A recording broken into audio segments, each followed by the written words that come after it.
hapon po. Kasalukuyang nagaganap ang malaking rally sa EDSA Shrine kontra sa Reproductive Health Bill. Panawagan na mahigit 7,000 sumali, huwag ipasa sa Kamara ang naturang panukala. At nakatutok doon live si Trisha Zafra. Trisha? Pia, Jiggy, hindi nagpapigil ang libo-libo nating mga kababayan na dumalo dito sa anti-RH Bill rally sa EDSA Shrine. Lord Jesus Christ and Mary, our Mother, we beg you to enlighten your good pleasure for the vote against the Reproductive Health Responsible Parenthood Bill and to discard it permanently. Dalangin ng libo-libong sumama sa prayer power rally against RH Bill. Huwag daw sanang lumusot sa Kamara ang panukala. Sa Martes, boboto ang mga kongresista kung ipitigil na ang period of debate para rito. Pakiusap namin sa mga mababatas, vote according to their conscience at according doon sa nakikita nilang tama at mali sa panukalang batas na yan. Marami naman diyang ayaw nito, wala lang boses eh. Ako ipinapatalaga ko na ito sa Panginoon. Labag daw sa turo ng simbahang Katolika ang RH Bill. May provision daw ito kasing pumapayag sa paggamit ng contraceptives.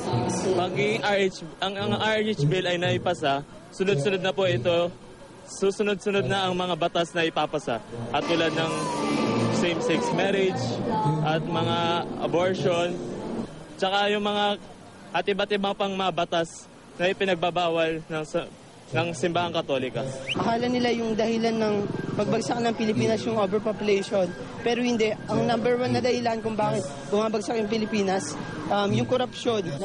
Tinasabi yung health concerns ng babae, yung maternal health din. Nandun naman lahat yun sa Department of Health, yung sa Law on Health. Merong batas na ganun eh. Ba't hindi yun na lang ang patibayin?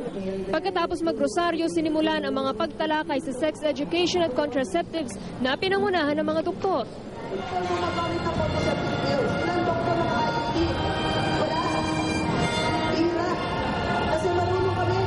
Dumalo rin sa prayer rally si Manila Archbishop Chito Tagle.